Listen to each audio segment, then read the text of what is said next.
The Digital Circles Podcast, giving a voice to Northern Ireland's business network. Brought to you by Private Label People, with your host, Paul Mooney. So, we had Michael Dunbar in with us last week, and he gave us a good insight into his career, which started off, looked like he was going to become a footballer. Michael Elliott here, he's with us. Hello. You're glazing over already. Oh no, certainly not. What happened to your football career, Mike? It was short-lived. It was a wild ride, let me tell you. Finished by roughly P2 or 3.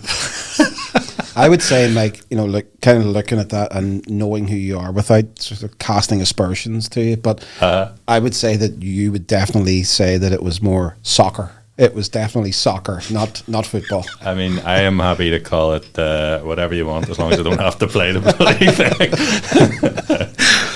thing. You were telling me recently about auditioning for something Super Bowl related. Yeah. So I lived in Vancouver for a couple of years just prior to starting work with Mr. Rickey here, and while I was there, I got a commercials agent.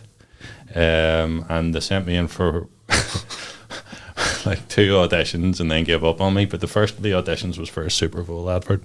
And now my knowledge of normal football is limited at best, but my knowledge of American football. So whenever I went down and the role I was auditioning for was that of a football fan. And whenever I was stood in a row and you had these people staring at you, telling you what to do, and they said, right, let's see you cheering on at a football match. So my response to this was to just start shouting, football. I didn't get it. That really surprises me, and weirdly, that actually reminds me of what we were just chatting about previous to going live here, which was the film Coming to America with Eddie Murphy, whenever he stands up and shouts at halftime. And he says, this is my favourite part of the game. You actually did have a budding football career? Yeah, a little bit like Michael Dunbar. Mine was cut short, but mine was cut. I know he had some sort of medical issues that cut his. Mine was injuries. Which was caused weirdly by the football that you like, Mike, which is rugby, which makes no sense. The football that you like is actually rugby. But yeah, I got majorly damaged ankle ligaments, and by the time that they had kind of come back around and healed, I was like 19, which is too old. So they happened around late 16, early 17 in terms of years old, and took about 2 years, and by that stage that was kind of gone. I thought you were going to say you were injured by the opposition centre forward who headbutted you, but thankfully not. No, I was injured in training actually. Oh, so yeah. That's the way it goes. Well, I'd have much rather been injured by the opposition headbutting me. That would have been much better fun. Oh, yeah. Well, I could have had a career with Linfield also, but I supported Glentoran, so I chose not to. Yeah, some people do. Some people do that. You know, like, most people have a fear of failure. You had a fear of success. Yeah, I could have made it, no problem, easy peasy. But so Michael had started at that, and then obviously got involved in removals. Any removal nightmares? I've never really had it bad. I've had house moves, but nothing terrible, I have to say. They are terrible in a way, but I think it's that thing of, you know, the initial bit of moving house. It all seems very nice and good. You know, you've got that good feel factor around. I'm going to be moving into somewhere better or somewhere that I'm going to enjoy, and then the stark reality sort of occurs of, oh my God, I've got to move all of this stuff, and then you sort of go around. Oh, I'll rope in a load of mates. Yeah, those mates don't want to know you at that stage. You know? Or the usual one of, I'll rope somebody in with a van. But 9 times out of 10, a bit like you, Paul, I was the one with the van, and I got roped into doing other stuff like that for other people. Used, I guess, is the best way. Used and abused, and then you then start saying to yourself, "Look, let's call in the professionals here." But before that happens, you've already, damaged wardrobes, thrown things down the stairs in rage, packed up crockery and glassware in the most random and sort of volatile looking boxes they're ready to smash. Yeah, no, it's the joys of having a van. Literally yesterday I got a phone call saying, the way you've got a van. See that starting off a conversation, that's just like nails down a blackboard. Yeah. It always reminds me of there was an actor in EastEnders, I'll not mention his name, but he was caught with some unscrupulous behaviour in car parks. Did he have a van? Well, funnily enough, he did. He's a very well-known actor, but I remember they asked one of the actresses. Your man should have phoned him then. Well, they asked one of the actresses, did you have any idea what he was up to at his spare time? And she said, well, I should have knew when I drove into the BBC car park and he was driving a white Transit all the time. He was just going to start a moving business. But actually, one of the lines that I would love to say, and I will do it next time, and maybe you could take this on as well, Paul, is whenever you hear the line, the way you have a van, the correct response to that is the same way that you've got a brass neck. That's a good response. Yeah. Because you know what's coming next. Well, yesterday it was, can you move a garden shed? I'm like, you need a crane and a massive trailer. You don't need a van. Like, that's not good. You can at best fit a 3-seated sofa into my van. People get a bit carried away with it. Is that your business? Is that what I do? No. Go and speak to the person or the business that operates in that and who are the professionals. So whenever you were talking with Michael, it's like those guys are set up to do all of those things. Now, albeit maybe not moving a garden shed, but moving people's houses. They're professionals in that. That's what they do. They do it internationally, he was even talking about. But also the way that they engage. Like, I thought one of the bits of the podcast was absolutely brilliant, where they brought in this idea of involving the children. Whereas normally you want them out of the road, which causes you to think outside the box as well. Like, you've got to get them to your grandparents, so you've got to get them minded. Whereas them involving them, putting the jackets on them and saying, yeah, you move a box of things that cannot be broken, or like a box of rubber balls, basically. You take those and you get involved. But that's who you ring. Or if you're moving a garden shed, get into contact with somebody who that's their business. It was great to hear that. I thought actually among many jobs over the years, I did removals, shockingly. You've had every job going, Mike, haven't you? Every job. Bruce Bonner. Very experienced. But when I was doing it, it was not the way he was describing it. I was kind of impressed here, like a training room, like, correct ways of doing X, Y, and Z.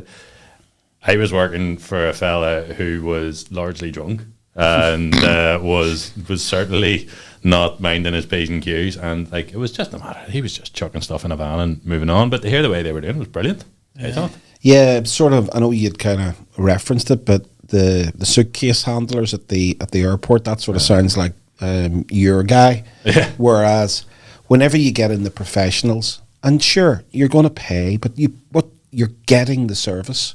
You're getting what you pay for.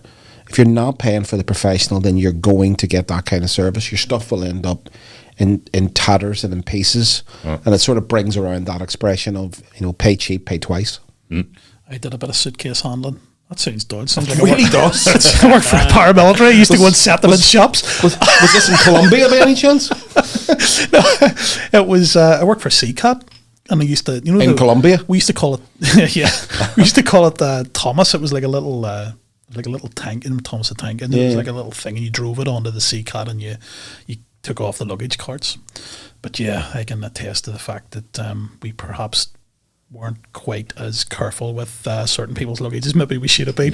And then, of course, you've got, the carousel, and you've drunken Rangers and Celtic fans just appearing through the through those sort of flaps, and they just appear. Hiya! Oh God, here we go. It's 10 o'clock on a Saturday morning. I must say, I really feel left out of this conversation, because you guys have had so many different jobs and roles, whereas for the last sort of 30 years, I've just been working for myself and been really boring in terms of like roles and responsibilities. What's your most random job been, Mike? Since you've had so many. I managed a Santa's grotto in a shopping mall called Metro Town. Was this in Canada? This was in Canada again. Metro Town. Yeah. How good is that, considering you're one of the most metro men that we know? I mean, that was like foreseen. I felt right in at your home. past. It was great. It was You are great. like a mini metro. Well, the thing was, it was Was it like a Santa's grotto filled with like moisturizer, good haircuts, and tidy beards? Well, listen, not to toot my own horn, but this was the most sought after Santa's grotto and Santa in all of BC. So no mean feat. Oh God, it was a good gig. Just all I can picture is Elf. Well, I'll dig out a photo. Jeez, no. I do hope you're dressed up in that photo. That would be that'd be tremendous. Well, what would be your most random job role or responsibility? Apart from being fruit. the engine. I went fruit picking for a while in Australia, but that was pretty hard work. I was in charge of the biggest wood-fired oven in the southern hemisphere. It was like a pizza restaurant with rose lawn mixed in. No, it was apparently it was the biggest wood-fired oven in the southern hemisphere. That sounds like something really, really nice mixed with something really terrible. It's like 32-inch pizzas and death. Yeah, it's horrible. It's good, but also wonderful. There's something in that. Yeah, Rose lawn should. They could have a team up with the pizza guy. I think we'll probably swiftly move on from that. But I did want to talk. I did sort of want to say that I don't know what it is about those big pizzas. They're much better than a normal pizza. Like because they come in a coffin. Well, not those ones that you're talking about. Just like like Little Wing, for example. Right? Big shout out to Little Wing there, who are not a sponsor of the show yet. Nice try. But those big pizzas with the big sort of New York slice, by the time you get it, they're much better than a smaller pizza. So I do hope that you made big pizzas in your big wood-fired oven. Not really, actually, no. Different styles of food? They were very sort of gourmet type pizzas. They were lovely sort of wood-fired pizzas, especially when I was making them. They were sublime. But I did have a guy come up to the counter one night, because it was, like an open type restaurant, and a guy came up and he was quite drunk and asked, his words were, "Who the hell made my pizza?" in an Australian accent, and I got particularly afraid because I thought, oh dear. And he actually said it was the best seafood pizza that he'd ever had. The fact that he was obliterated with alcohol probably had no effect, but he went on to give me the remainder of his rather expensive bottle of red wine, which I took out the back and drank.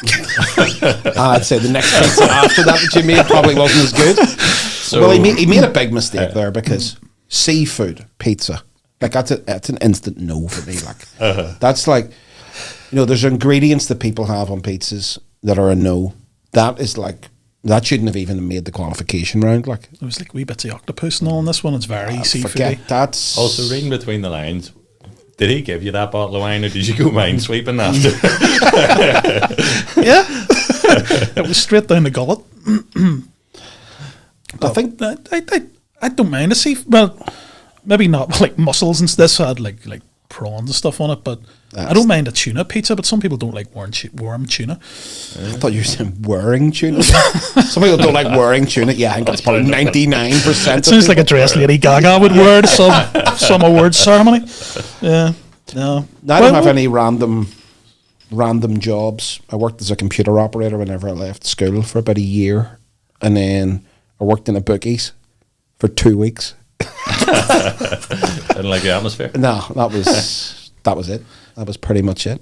Bookies would be a bit grim, wouldn't they? They're always Terrible. Well, since the smoking ban came in, they're maybe not quite as bad, but I don't know. I prefer to like it disguised the other smells. Let's say that. No, it was absolutely grim. Seeing people just losing, like they're designed for people to lose money, and seeing that sort of play out where people put down 20 quid on a horse, then follow it up with 40, follow it up with 100, and lose all three. It's not pleasant. Like it's quite sad, isn't it? Because you would get the same people coming in every day. Yeah, and then their wife coming in and taking them out. Well, it was predominantly males, like, and especially on the likes of a Friday afternoon, people getting paid and then hitting the bookies. It was just not a great place. And now with like online and stuff like that, it's becoming a bigger. I think it's becoming a bigger problem. You know, you had to go and sort of face the bookies, which was always a bit of a shady environment. So therefore, you kind of a lot of people sloped away from it. No, I couldn't go there. Or what if I was seen entering there, type of thing. Whereas now it's all on your phone. It does make you wonder if a bookies had back in the day as their USP, it's a nice place to be. Like, how well could they have done? You know, like nice comfy seats. Well, like Las Vegas, in terms of, like, I know a lot of people do not play card games or table games, like, say, blackjack or roulette. Like, who hangs out in their own house with a roulette table on a Friday night? Very little people. And some people who aren't even into gambling go whenever they're in Vegas or go to Vegas and play roulette, because it's kind of, as you said, it's fancy. It's in a fancy establishment. The chairs are nice. You can have a drink and a ciggy while you're playing. Yeah. And they do. I think the last time I looked, they're doing all right. Vegas? Yeah, you know, most of those casinos, they're doing okay. Getting by. I've never been to Vegas. I honestly don't think I would like it. Oh, it's great. Is it? Yeah. I think it would be a bit tacky. I'm not a gambler. Like a desert Blackpool. Well, you could get, because of their international relations, you could get Majimsies to pack up your stuff and actually move there and then see how it... You'd lose all your stuff in the bookies. Yeah. On the roulette.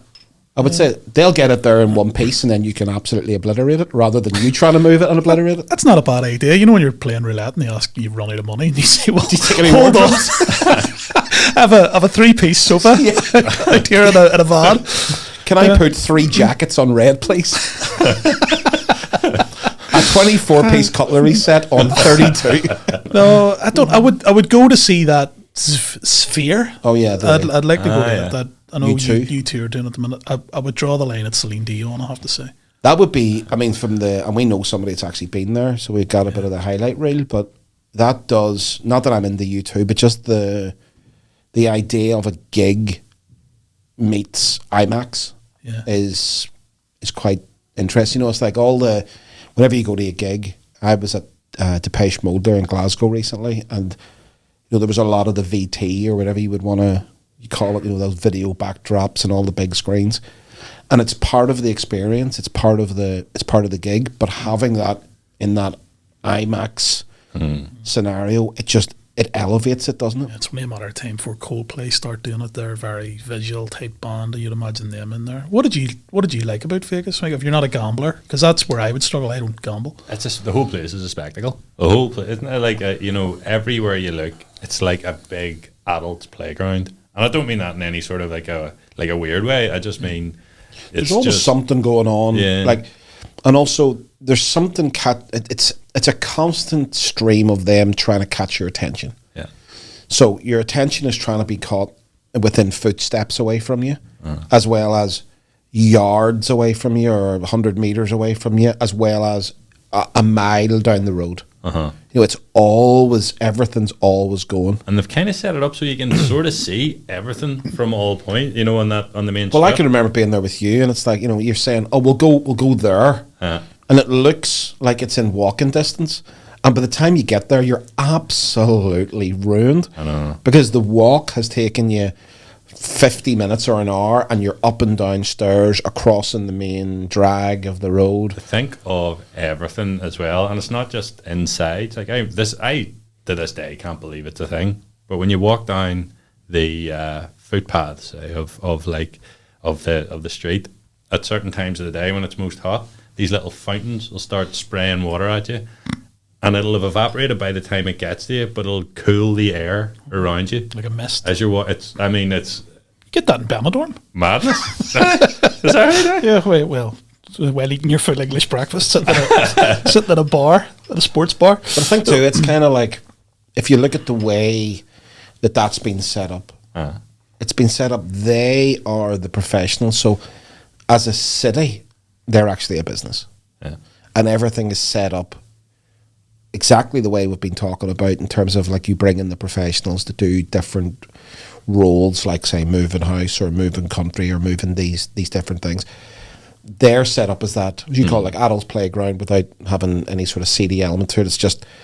It's where you can go, you have a good time. There's bars, there's restaurants, casinos, everything is all set up, and they are consummate professionals at A, taking your money off you, and B, providing you with that experience. And there's nowhere kind of like it.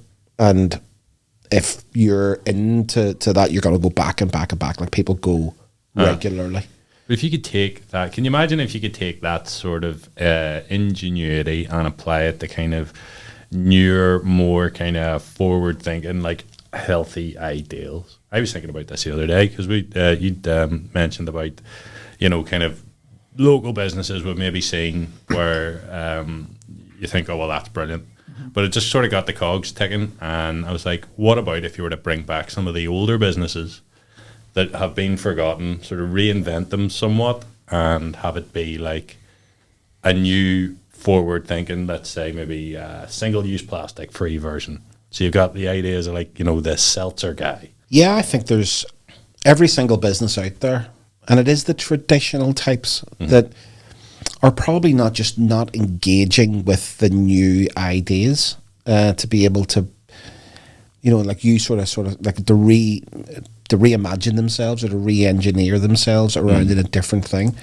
It's like the time portion has kind of moved on, and there's different things there that they could be taking advantage of. The likes, even simple stuff, mobile phones being in every single person's pocket, and yet the traditional business does nothing with that.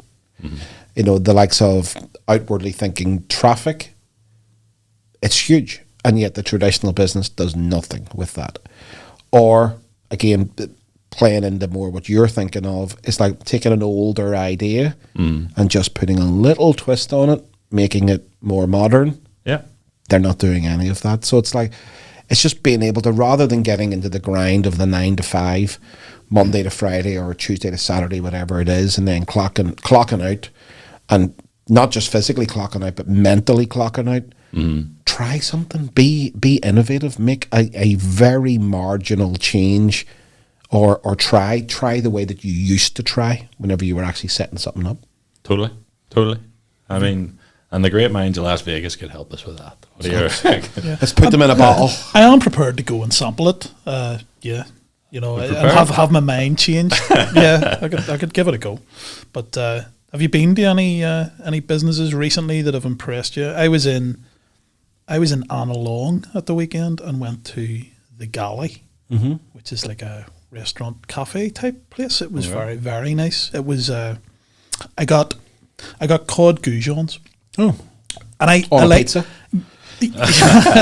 Yeah, but I like them because, do you know the way you get a cod or a haddock and you sort of get the end of the fish, and that's never really that enjoyable, like the tail. Yeah, I think it's called. But I think in goujons you get more good fish. Or Good Johns, and she said to me, "Well, yeah, but it's more batter." And I went, "Yeah, that's what I want. Like, I could have the chips battered if I had my way." But no, it was great. Honestly, the fish was so fresh. It actually tasted like somebody had kept the fish in a Turkish bath for about 6 months before they cooked it. It was moist and lovely, really good. We got ourselves there to. Do you know, Madame? Well, here's a contentious one: pho or faux? Do you know the noodle soup? I thought you were having some sort of a episode. Sorry, I thought you were going with FOUX. No, it's PHO, is it? I think it's pho. I've never heard of pho. it. I think listen, I'm open to either. Hey, It's delicious. I've been regardless. educated. But there's Madame Pho on the Lisburn Road. They've moved there recently, and Claire and I went the other day, and I'm telling you now, That was a special soup that night. That was I've had some bro. good soups on a night out, but wow, you Let actually me went tell for a soup. well, no, it's noodle soup. It's like ramen. That's what they Kinda specialise in. like, yeah, that's their thing. Like, Okay.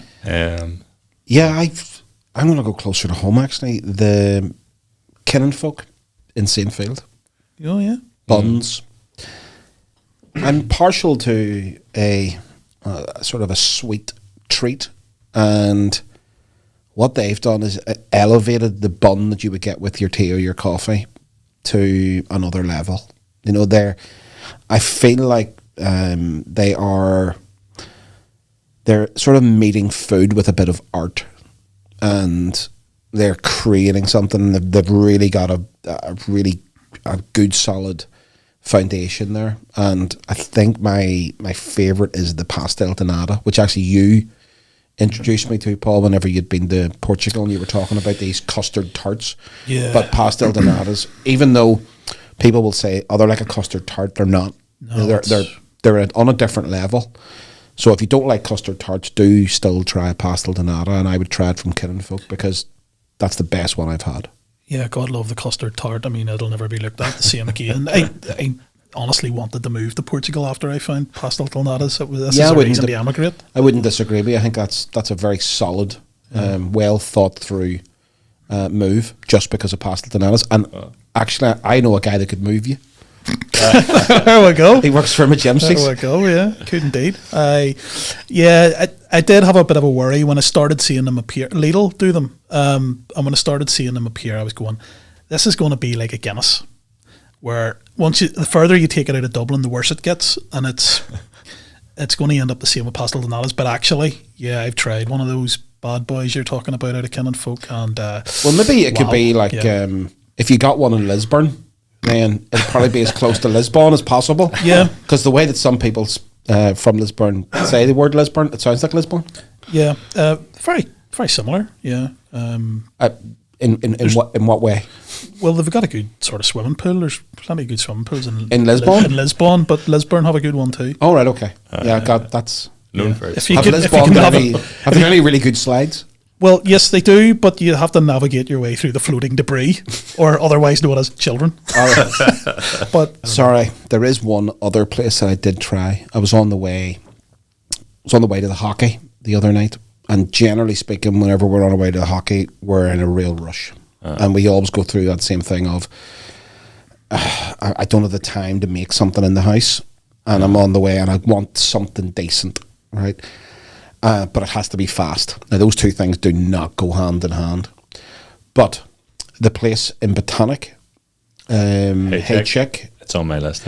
Hey Chick. Yeah. And I had like a chicken wrap thing with their crisscrossy fries.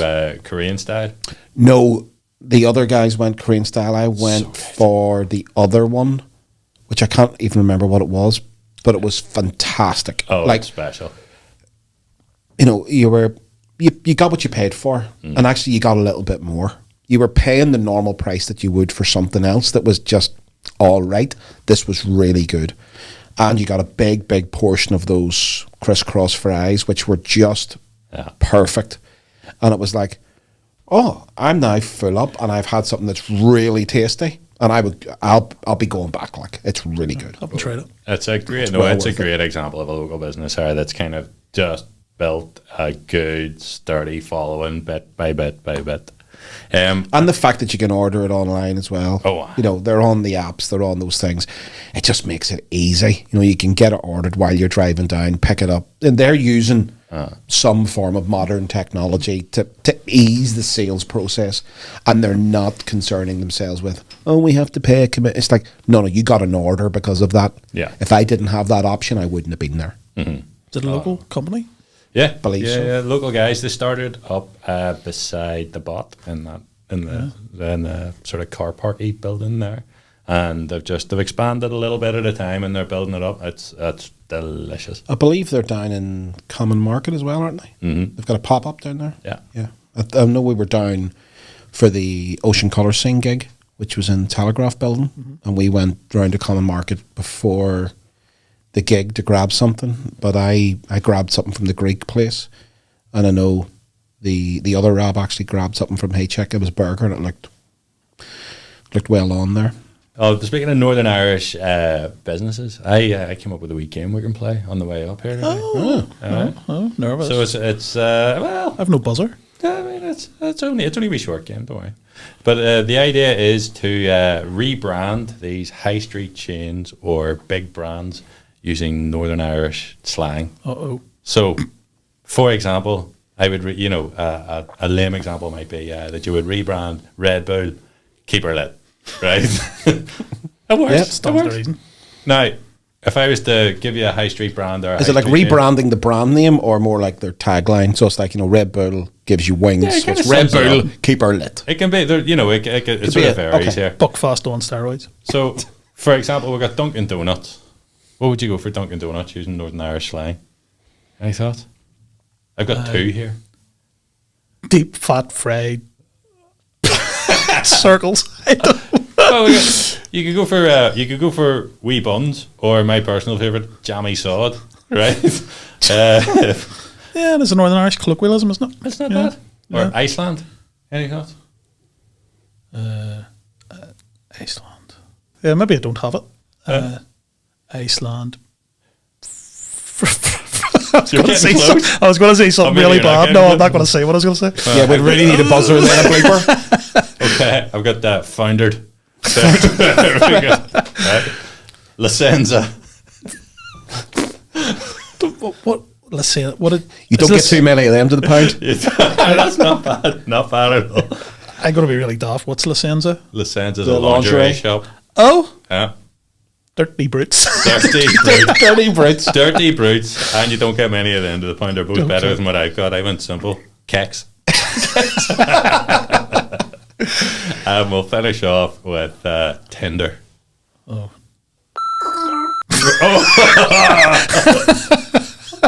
Or not. I went for the much more PC curtain. I was going to say the Welly Boot app. The Welly Boot. Oh God, remember the Welly Boot? Wow, some good nights in there. I've been in there. I made a mistake of getting in there one night. I had torn ligaments in my ankle playing football. No, that was me. I was channeling you, but I went in on crutches. Never go into a nightclub on crutches. Like, I know it wasn't really a nightclub, but like beer all over the floor. I ended up doing the splits in a plaster cast. 3 old women helping me up. Helping you up? Yeah, right. I had to visit the police station afterwards to put in a formal complaint. But yeah, no, Welly Boot was some spot. Yeah, is it? It's closed, isn't it? Oh yeah, I think so. I can remember. Condemned. I can remember going in and leaving about 5 or 10 minutes later. I think I only went in once. Oh, that quick? Yeah, it was that. But, well, I had the app, but it was just so bad. It was absolute, and this was whenever I was younger. Like it was really bad. I went, no, I can't stay here. It was dangerously close to the egg and what was the other one? The bat. The bat, obviously. Yeah. You finished your night out there and you thought, how could I make this worse?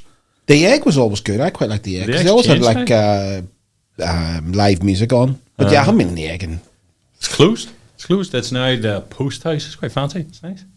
Bar restaurant. Yeah. Delivers, it's one of these. Sorry. Always delivers, does it? Always delivers. Sorry, it was awful. I'm figuring this out bit by bit here. Post House. Oh yeah, there we go. It's just a really bad dad joke. There we go. Sorry. But have you been in it? Aye. Nice. Yeah, it's lovely. To do food? Lots of students is the only thing. They do food's good. Good quiz. Lots of students. Oh dear. I know. I'll not be getting in there. No. You are a student of life, so you're allowed. I try to be. Nights out in Belfast. I am getting old. If I go into Belfast now, I need to go in at about 1 in the afternoon. I'm out for about 5. Yeah. Get the pensioners pass sort of. It's the what do you call it now of like, whenever you looked at this whenever you're younger, you were going, I'd never do that. But it's like, I want a seat now. Oh yeah. If there's any form of going out or going for a few pints or whatever, it's a seat. And you're getting old when people get up to give you their seat in pubs now. That's the thing, either that or you're really blocked. Yeah, no, it has to be. There has to be a certain level of comfort, and weirdly as well, it can't be that busy. See, trying to fight a bar to get around in. It's cocktails now. Everybody orders cocktails, and then where was it? Used to be really bad. Was it Apartment? What was the? Yeah, it was Nightmare. It was Cocktail Central. Oh, Nightmare, yeah. And then the one with all the sort of Russian type statues on it. What would you call it? On Arthur Street. Yeah, yeah. Cupid. Is it Cupid or Yeah, but it used to be... There was something else. Northern Wig? Vaudeville. Vaudeville. I was thinking Northern Wig, actually, I think. Northern Wig equally is bad for the cocktails, yeah. Yeah, Vaudeville, yeah. Actually, it just reminded me, the first time I went into it, it had only just opened up there. There was absolute mayhem. It was carnage, but there was a man... Because you were there? Well, yeah, absolutely. Jerry Armstrong came in, actually. And, of course, I was straight over to him to shake his hand. Legend. Michael is looking at me going, who the hell's that guy? But he plays American football. Yeah. I know who Jerry Armstrong is. Oh. How do you know? Oh. In fact, we went to the opening of the Jerry Armstrong thing in the place.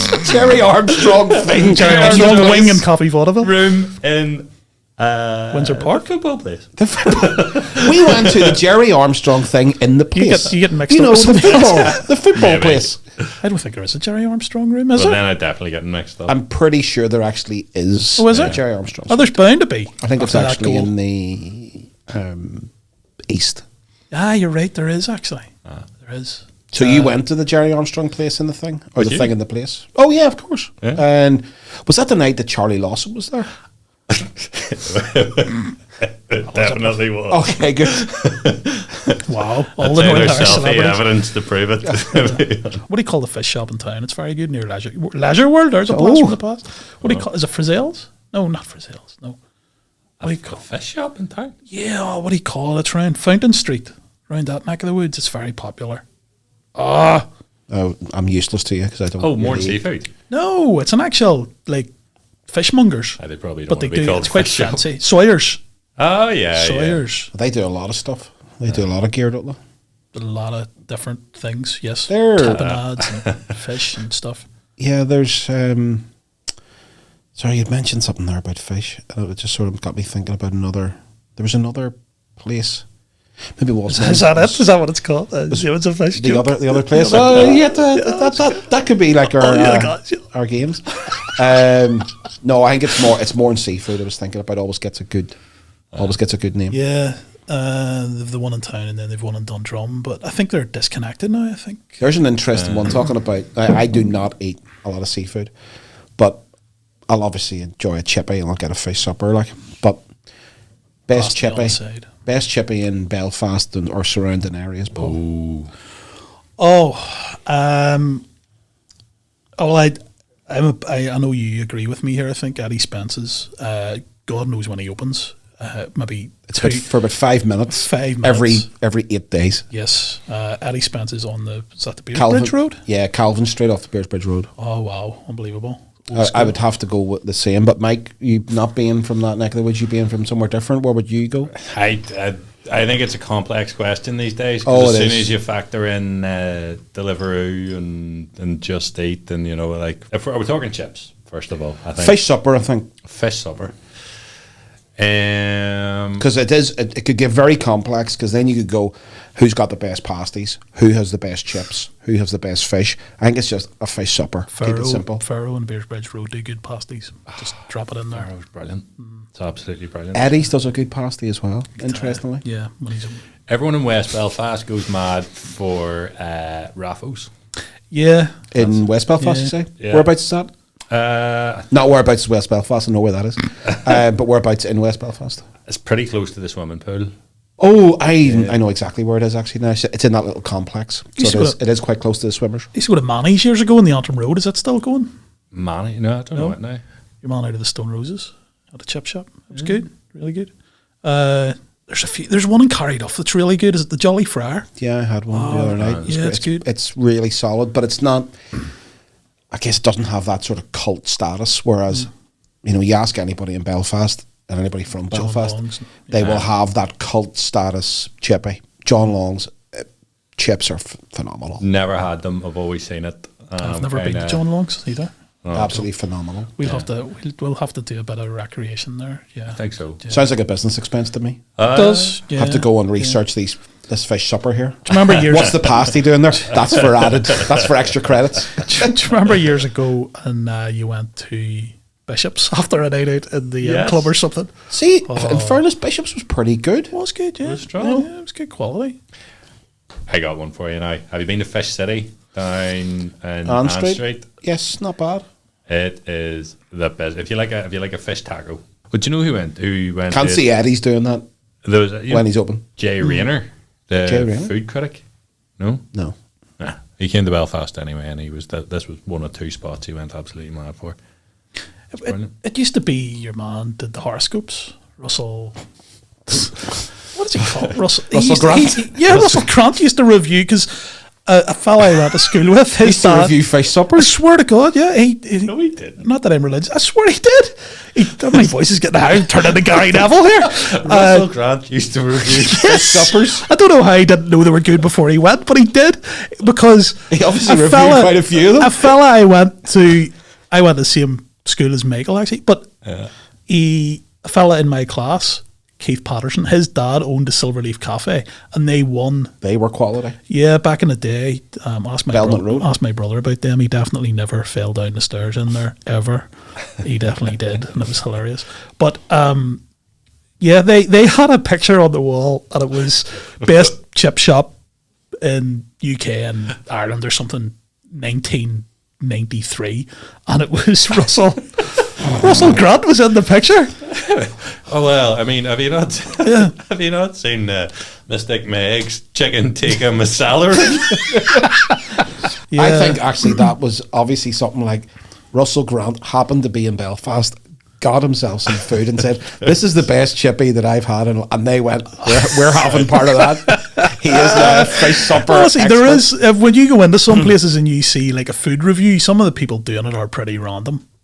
Like, it's also something that people should use, and taking that twist that you were talking about, Mike. You know, way you would have seen it in like, especially like Italian restaurants in New York, where you would go in and they'd have all the pictures up on the wall with actors and other celebrities would be on the wall that they ate there, and the picture with the boss.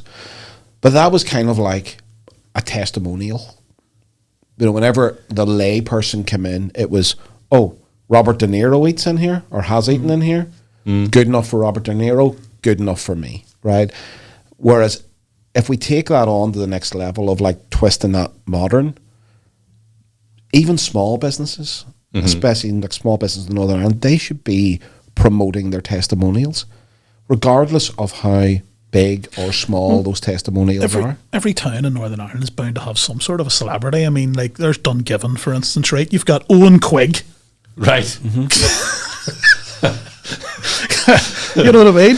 He used to work in the Spar, I think, in Dungiven. Owen Quigg recommends this chicken burger. Yes, absolutely. Yeah. Why not? But also knowledge of Owen Quigg's quite. Who else? What do you call the singer? Yeah, Owen Quigg. The other singer is from Dungiven. Oh, Cara Dillon. You know who Cara Dillon is? Yeah. Has Dungiven got some sort of special singing and pop music stars?